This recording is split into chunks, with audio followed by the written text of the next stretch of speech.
पीलीभीत भाजपा प्रत्याशी संजय सिंह गंगवार ने समर्थन में आज भारत सरकार के गृह मंत्री अमित शाह ड्रमंड राज के इंटर कॉलेज मैदान पहुंचे, जहां भाजपा सरकार की उपलब्धियों के बारे में जनता को जानकारी दी। इस दौरान उन्होंने बताया कि भाजपा सरकार ने कश्मीर में धारा 370 हटाकर कश्मीर को भारत से हमेशा के लिए छुड़ा लिया और भाजपा सरकार में मुफ्त राशन, बिजली बिल कनेक्शन, फ्री प्रधानमंत्री आवास समेत काफी योजनाओं का लाभ दिया।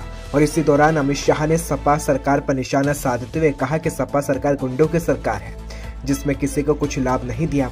भाजपा सरकार में सबका साथ सबका विकास के नारे के साथ विकास हुआ। और इसी दौरान अमित शाह ने फिर भाजपा प्रत्याशी संजय सिंह गंगवार को दोबारा विधायक बनाने की अपील भी की। आगरा थाना हरिपर्वत इलाके के घटिया आजम खां इलाके का पूरा मामला सामने आया, जहां बाबा होजरी नाम की दुकान में भीषण आग लग गई, जहां फायर ब्रिगेड की टीम मौके पर पहुंची। शाम को दुकान बंद करने के बाद कुछ समय बाद ये आग लगी। दुकान स्वामी का आरोप है कि ताला तोड़कर किसी ने आग लगाई है, तो वहीं फायर ब्रिगेड आग बुझाने में जुटी है। दुकानदार का कहना है कि लाखों का नुकसान हो गया है और सामान जलकर पूरी तरह से राख हो गया। क्या नाम है आपका? विशाल बंसल। क्या हुआ है आपको सब? भैया दुकान में ताला टूटा पड़ा था और दुकान में आग लगा दी है दूसरी बार। किस नाम से दुकान है आपकी? बाबा यूनियन चप्पल स्टोर। आपको सूचित कैसे मिला? पुलिस द्वारा। कितनी देर पहले ये घटना है? अभी 15 मिनट पहले ही।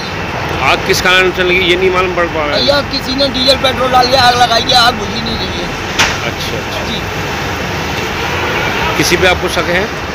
भाई साहब ऐसे कैसे बता सकते हैं? उन्नाव में चौथे चरण में 23 फरवरी को होने जा रहे चुनाव को लेकर दोस्ती नगर स्थित अग्निशमन प्रशिक्षण केंद्र से पोलिंग पार्टियों को रवाना किया गया। प्रशिक्षण केंद्र से सुबह 9 बजे से पोलिंग पार्टियों की रवानगी शुरू हो गई और मतदान के लिए 2656 पोलिंग पार्टियां बनाई गई है, जिसमें से 10,624 मतदान कार्मिकों की ड्यूटी भी लगाई गई। खबर पीलीभीत से है, जहां चौथे चरण के मतदान को लेकर सभी से अनुरोध किया गया है और इसके साथ ही 100% मतदान को लेकर भी अपील की गई है। बता दें, वीर युवा संगठन ने समाजवादी पार्टी को समर्थन दिया है और सभी भाई समाजवादी पार्टी के प्रत्याशियों को साइकिल के सामने वाला बटन दबाने को लेकर भी अपील की गई है और इसको लेकर पत्र भी जारी किया गया है। गोवर्धन मथुरा रोड पर तेज गति से आ रही रोडवेज की जेनर्म बस हादसे का शिकार हो गई, जहाँ इको गाड़ी में और बस में आमने सामने की जोरदार भिड़ंत हो गई। भिड़ंत में आधा दर्जन करीब लोग घायल हुए। भिड़ंत होते ही इको गाड़ी में सवार लोगों में चीख पुकार मच गई, तो वहीं लोगों ने मौके पर पहुंचकर राहत और बचाव कार्य शुरू किया और तुरंत घायलों को अस्पताल पहुंचाया। मथुरा गोवर्धन रोड के खराब होने की वजह से पूरा हादसा हुआ और आए दिन ऐसे ही हादसे सामने आते हैं। स्थानीय लोगों का कहना है कि रोडवेज की जेनर्म बसें खराब रोड पर तेज गति से चलती, जिसकी वजह से आए दिन हादसे होते हैं, लेकिन प्रशासन उस पर ध्यान नहीं दे रहा। उत्तर प्रदेश के विधानसभा चुनाव में 5वें चरण के मतदान वाले क्षेत्रों में अयोध्या भी शामिल है, तो वहीं रामनगरी में राजनीतिक दलों के दिग्गजों के कार्यक्रम शुरू हो गए और इसी कड़ी में सीएम योगी ने मलकीपुर और बीकापुर में जनसभाओं को संबोधित किया। भाजपा मलकीपुर के प्रत्याशी बाबा गोरखनाथ और बीकापुर के प्रत्याशी अमित सिंह के समर्थन में जनसभा की। उन्होंने अपने भाषण की शुरुआत में कहा कि 5वें चरण के चुनाव प्रचार का आरंभ रामनगरी अयोध्या से कर रहा हूँ।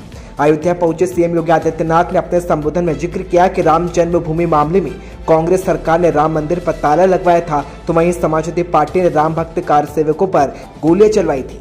सीएम ने कहा कि पूरी दुनिया आज अयोध्या की ओर देख रही है और अयोध्या का मतलब राम मंदिर से है।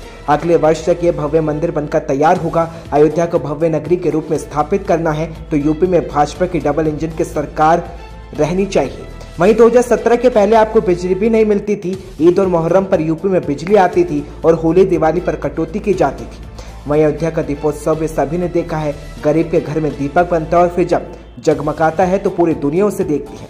अयोध्या को उसके गौरव के साथ जोड़ने के लिए आप सभी के बीच आया हूं और अगले वर्ष तक बनकर तैयार होगा भव्य मंदिर। सीएम योगी ने कहा कि 2020 में पीएम मोदी ने भगवान श्री राम के मंदिर का शिलान्यास किया था और अगले वर्ष तक यहां भव्य मंदिर बनकर तैयार हो जाएगा। उन्होंने कहा कि अयोध्या को सुंदरतम नगरी के रूप में स्थापित किया जाना है और उत्तर प्रदेश में भारतीय जनता पार्टी के नेतृत्व में डबल इंजन की सरकार रहनी चाहिए। वहीं उन्होंने कहा कि हम अयोध्या की 5 सीटें जीतेंगे और प्रदेश में 325 सीटों पर विजयी होगी। साथ ही कहा कि ज्यादा सीटें जीतकर मजबूत और दमदार सरकार बनाएंगे।